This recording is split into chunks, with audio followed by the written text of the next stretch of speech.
しじゃ、不気味度を魅力じゃ。今回は消防士の活躍を描いたスーパーファミコンのアクションゲームザ・ファイヤーメンをプレイしていくのじゃ。クリスマスの夜、化学薬品を製造するメトロテック社で起きた火災を鎮火するために乗り込んだピートとダニー。引火すると大爆発する開発中の薬品 MDL を使って屋上の貯水タンクを破壊することで一気に消火するため、ひたすら屋上に向かっていた。そしてその MDL をたった今落としてしまったのじゃ。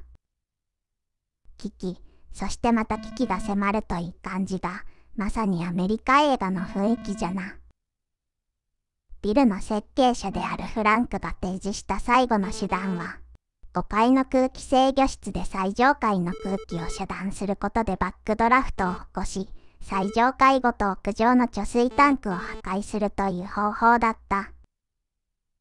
これ、ピートたちは無事でいられるんじゃろうか。ダニーのセリフももっともなのじゃよ。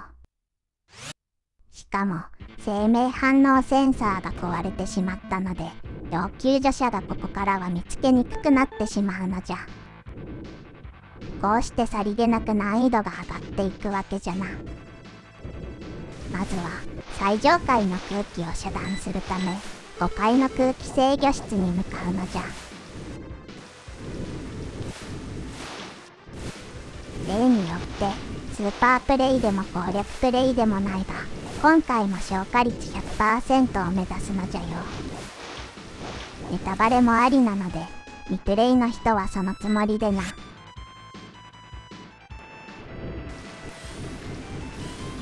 そういえば、2階で助けた女性の子供、ショーターくんが4階にいるはずなのじゃ。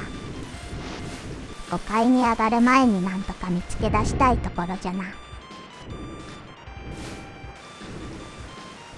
全体的に素早い動きで動き回る炎が増えてきたのじゃよ。あとは前回もそうだったが、組み合わせじゃな。今まで出てきた様々なトラップや敵が同時に出てくることが増えて、瞬時の判断を求められるのじゃ。ここのフロアも落とし穴に火の粉、そして暴走ロボと面倒な状況じゃ。少しずつ慎重に進みたいところじゃが、あまり時間をかけすぎると残り時間がなくなってしまうのが悩ましい。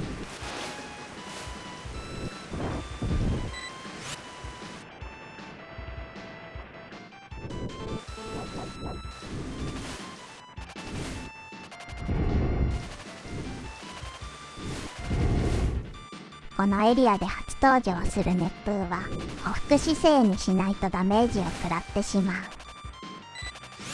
他の炎の相手をしている最中に、いきなり来るのが困るんじゃよ。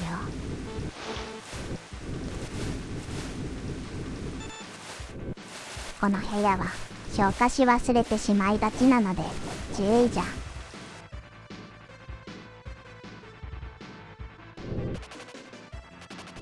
このフロアは移動するにも匍匐姿勢でデスクの下をくぐる必要があるのじゃ。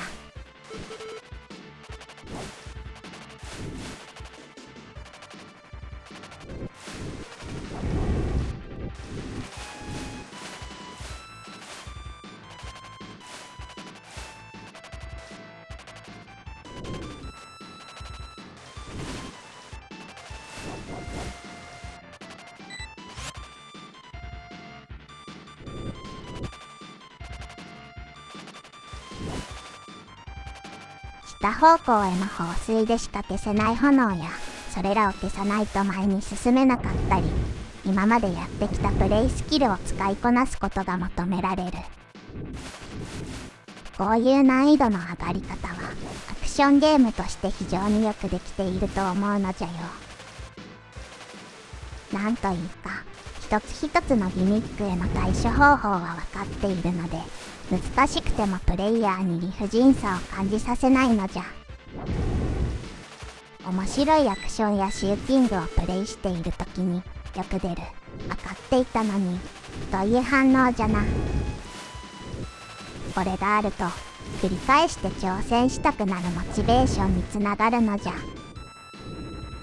アクションゲームのゲームデザインのポイントであり、本作はそれが忠実に守られていると思う。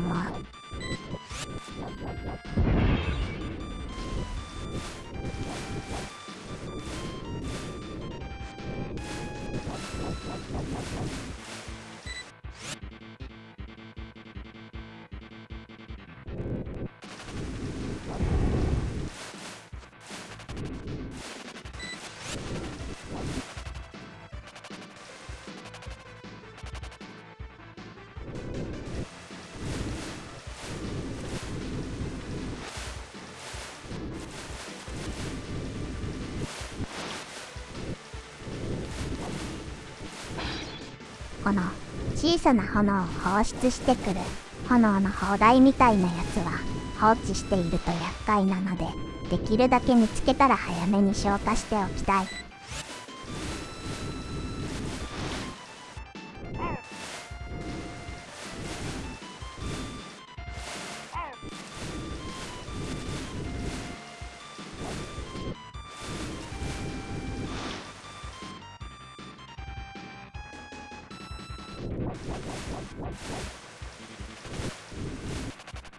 こんなところに要救助者がいたのじゃ。レーダーが死んでるので全然わからなかったな。しかもこの子がショーターくんだったのじゃ。あとはさっき通信で言っていた6階の生命反応が気になるな。ここのエリアはショーターくんの救助と奥の炎を消すのが目的で行き止まりじゃ。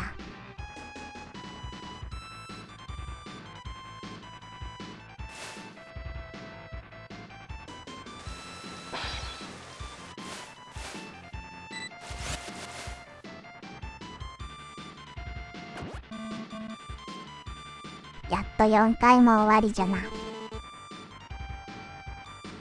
数々の火災の現場を経験してきたピートの言葉が重く響くのじゃよ。あの炎の砲台が厄介なのじゃ。この狭いところに陣取って小さい炎を放ってくるのでなかなか近づけないのじゃ。下放水でしか消せない炎が道を塞いでいるので、それも消さないといけないというのがいやらしいんじゃよ。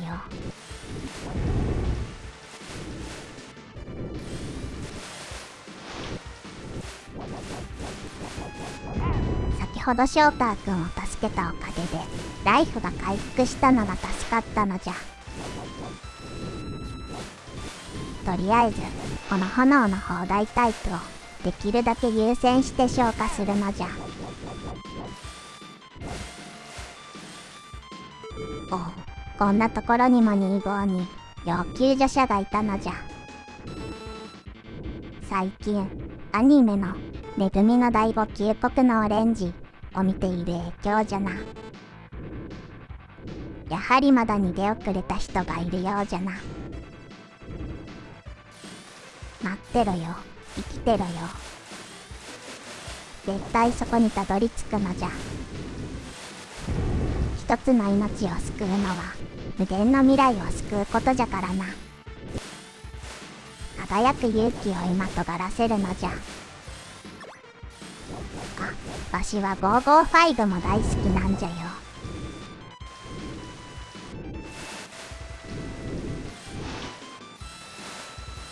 砲台タイプの炎が出してくる炎はしっかりこちらに誘導されて向かってくるのがムカつくのじゃ。本当に生きてるみたいじゃな。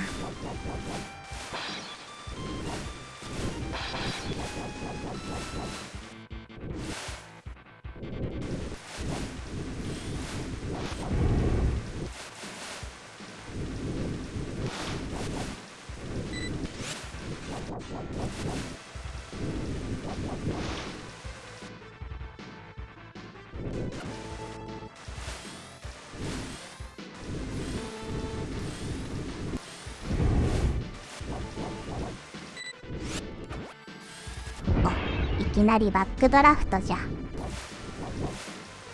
扉に近づくとダニーは勝手に開けてしまうので、バックドラフトには気をつけるのじゃよ。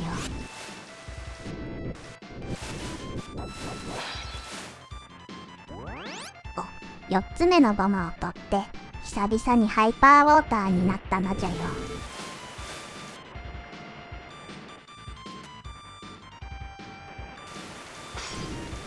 ここのフロアは上から落ちてくるライトに注意じゃ。影とかがないので落ちてくる場所が分かりにくいのじゃ。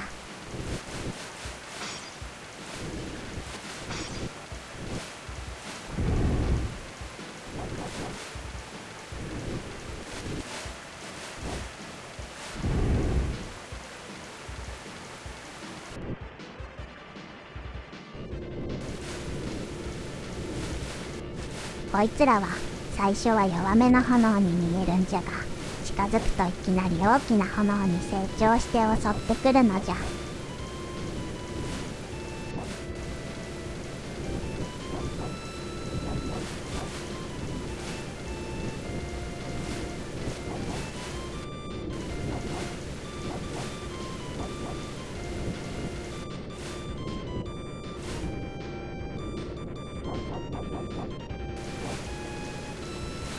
このように時にはダニーに任せて一時交代することも大事なのじゃ。何しろダニーは無敵じゃからな。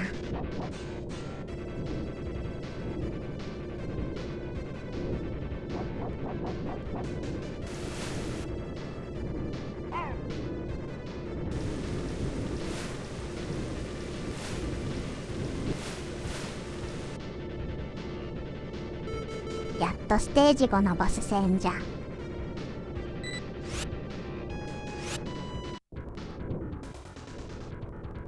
このボスはとにかく動きがトリッキーな上に素早い。まともに戦うのはかなり苦労するので、ボムを使って一気に勝負を決めるのがおすすめじゃ。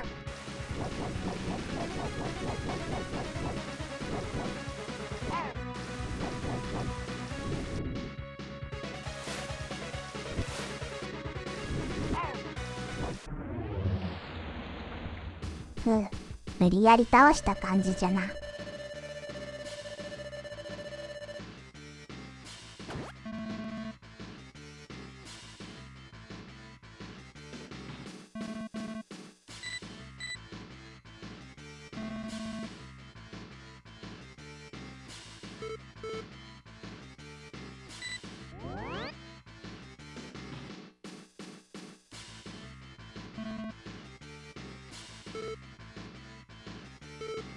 これで最上階への空気は遮断できたらしい。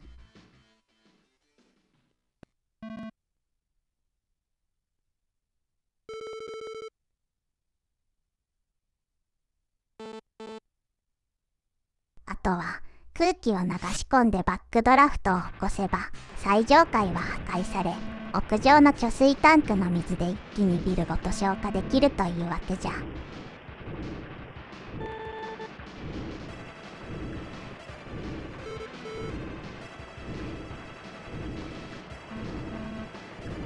ここでゲームタイトルのファイヤーメンを回収じゃな。いよいよ最終ステージなのじゃよ。ここは足元が動く歩道になっているので思い通りに動かしにくくなる。しかし動く歩道の電源がこの火災の中でまだ生きているというのがすごいな。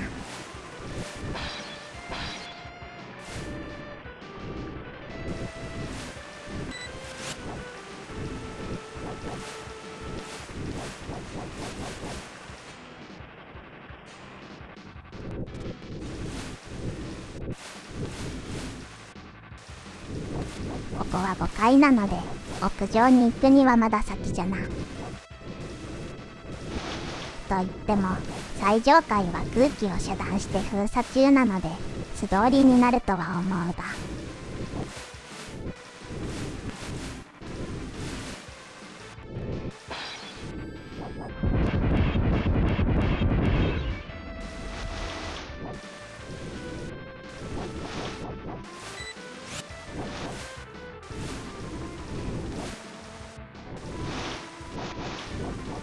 そのフロアが全て消化できたかどうかはゴーゴーという音を聞いてチェックじゃ。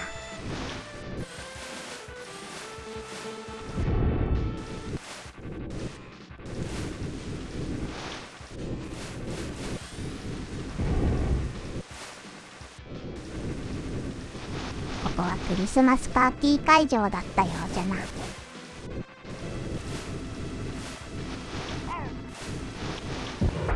倒れた木でダメージを食らったのじゃ。しかも通れなくなったのじゃよ。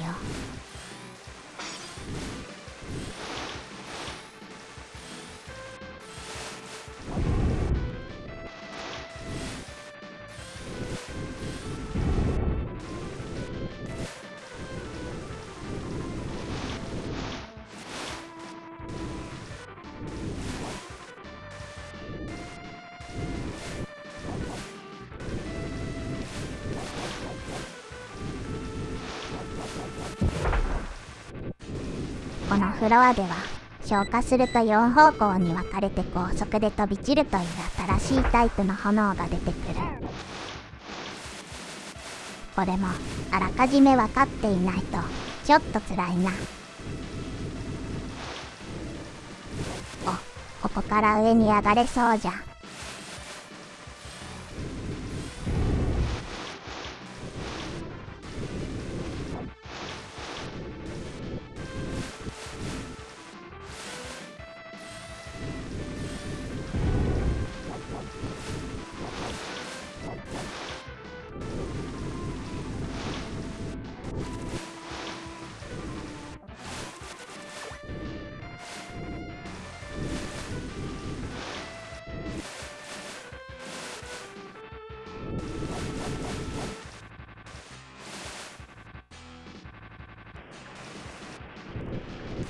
6階にたどり着いたらしい。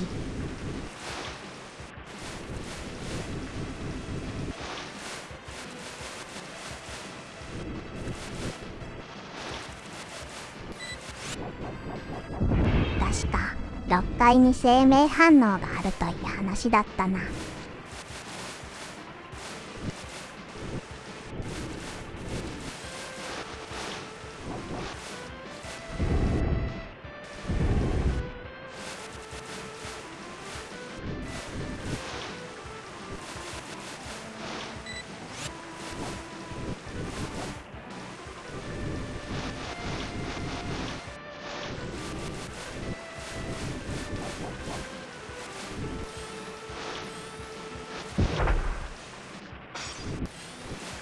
こう狭いと何かあった時にすぐに避けにくいのが辛いのじゃ。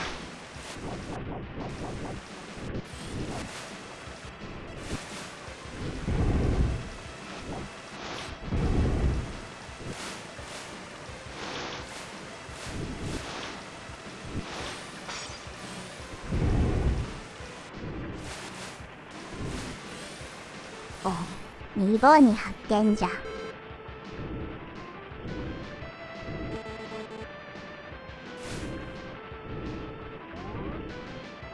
ライフも回復して一安心じゃな。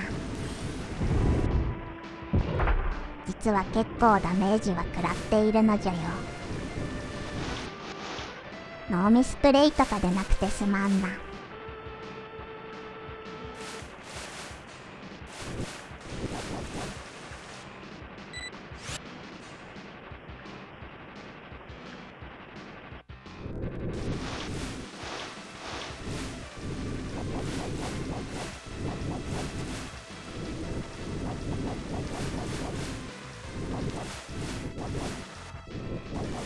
ここはバックドラフトを利用して一気に炎を消すのがおすすめじゃ。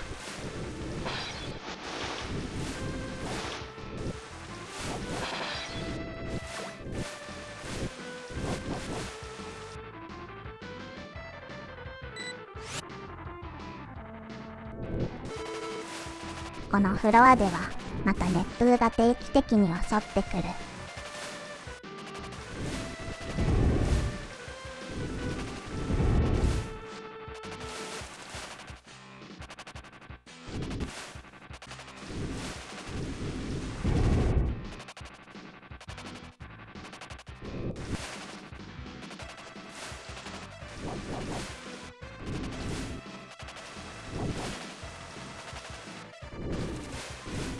実は消化率 100% を目指そうとすると、ここのフロアが一番のネックじゃ。入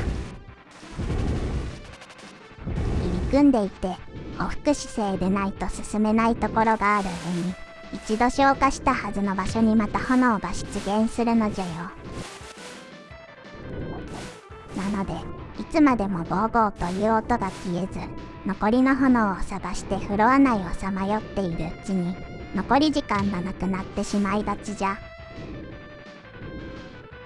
再出現するポイントを覚えて素早く消化するのじゃよ。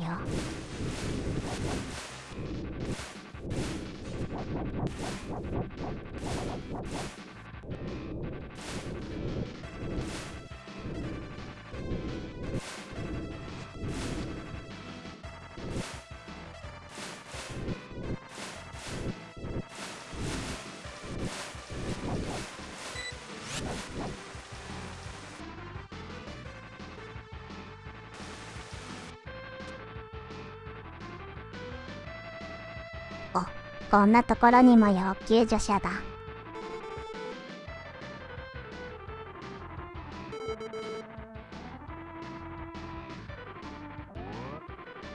上の階に進む前の回復ポイントに見えてしまうな。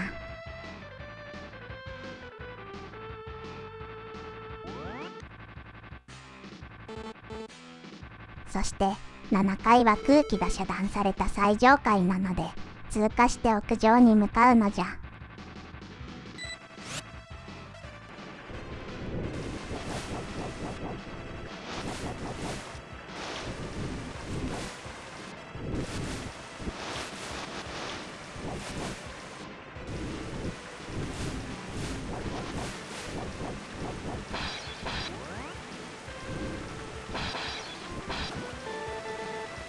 ついに屋上に到達。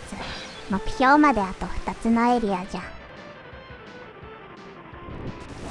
ただ屋上がこれまた複雑な構造になっている。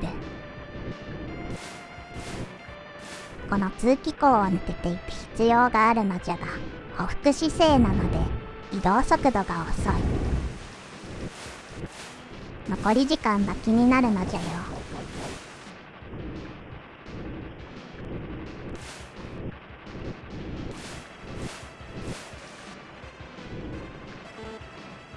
そして最後の要救助者も発見じゃ。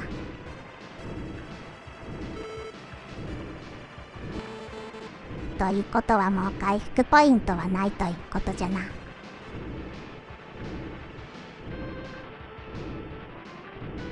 あとこの奥にボムが隠されているので忘れずにゲットじゃ。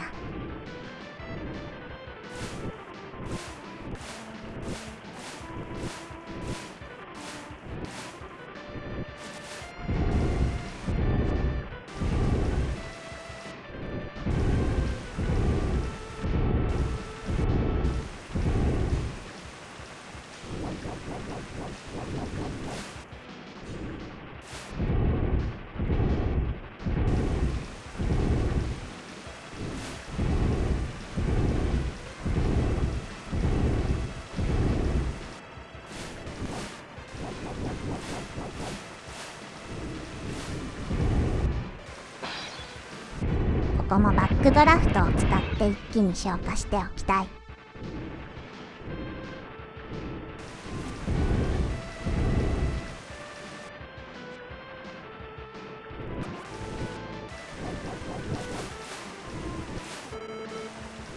7階はいつでも爆破可能ということじゃな。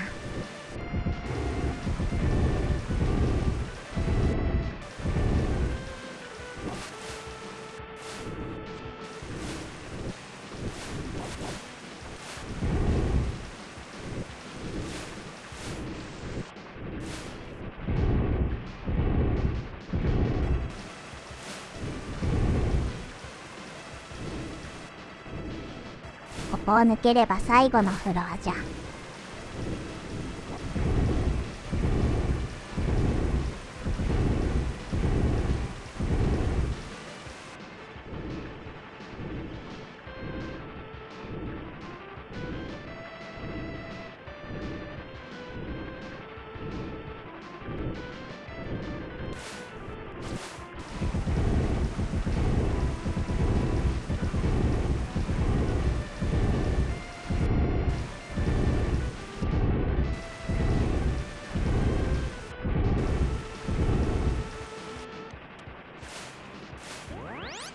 最後の最後にハイパーウォーターになったし、準備は完了じゃ。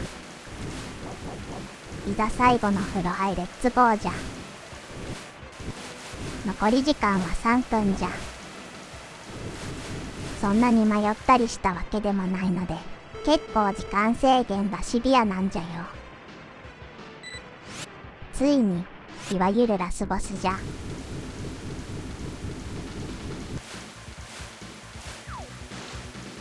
このボスもまともに戦うのは厳しいので、ゴムをうまく活用するのじゃよ。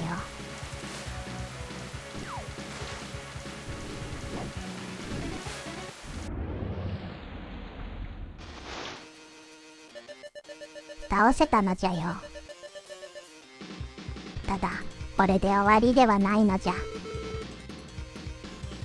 巨大なバックドラフトを発生させて、7階を破壊し貯水タンクの水を火災にぶちまけるのじゃよ。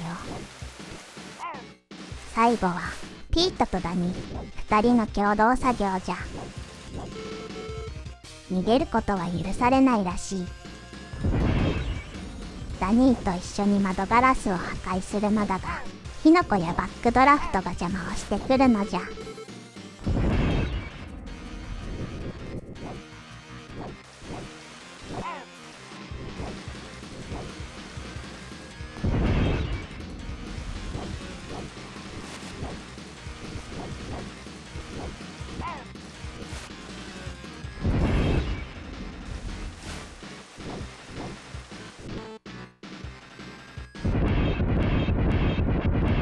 ついにやったのじゃ。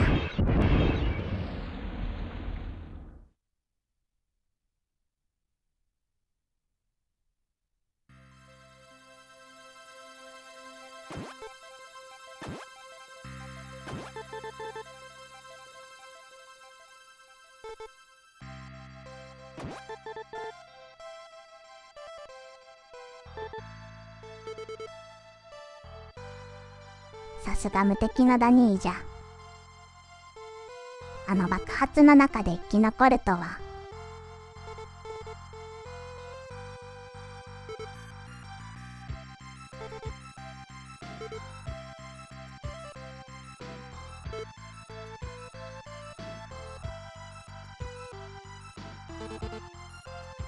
ピートも岩の下敷きになって生きているとは大概じゃな。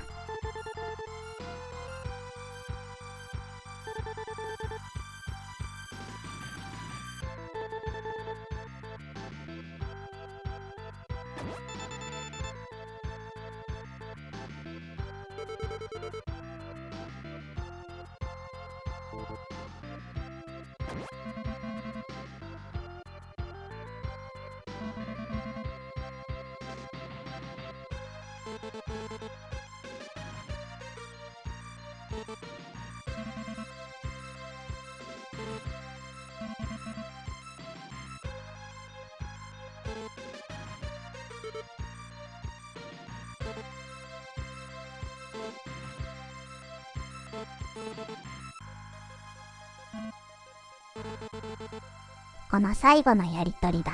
まさにアメリカ映画といい感じじゃな。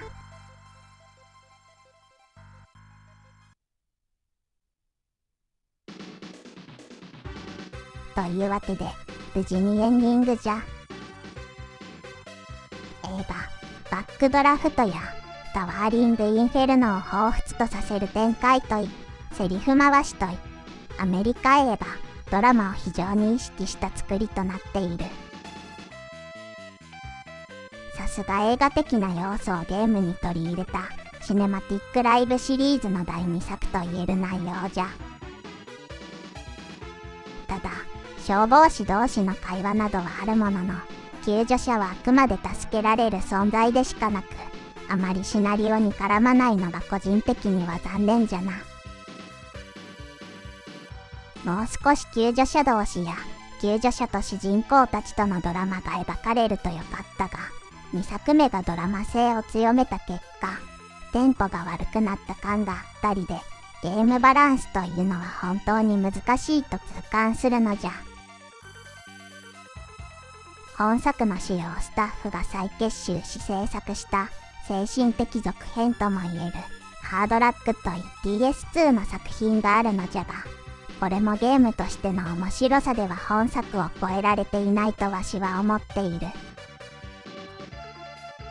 ゲームと映画の融合というのは昔から多くのクリエイターが挑みつつ、なかなかその成功例が少ない非常に難しいテーマなんじゃよ。そういう意味では本作はゲーム制作の経験が浅いスタッフだからこそ生み出せたまさに奇跡的な作品と言えるのかもしれないな。偉大な芸術家であってもまだ未熟な頃に生み出した作品を超えられない、そういうことがあるのじゃよ。本作は消化率やクリア時間、救助率などでスコア評価がされるので、何度も挑戦して高スコアクリアを目指す楽しみもあるのじゃ。今回はクリアタイムが51分だったので100点に至らなかったが、これが45分以内だと100点となり、エキスパートモードが遊べる隠しコマンドが表示されるのじゃ。エキスパートモードはダメージが大きくなるほか敵が素早くなり、しかも要救助者を助けてもライフ回復なしといい、まさにエキスパート向けの内容じゃよ。ぜひ興味がある人は挑戦してみると良いのじゃ。スーパーファミコン後期に出たこともあり、プレステやサターンなどのビジュアルや複雑なシステムが売りのゲームが多くなる中で、あまり目立たなかったが、純粋なアクションゲームとして非常によくできているゲームなのじゃ。本作を制作し、世に送り出していただいたスタッフの皆様に、改めて敬意を表するのじゃよ。それでは、今回はここまでじゃ。次回もよろしくな。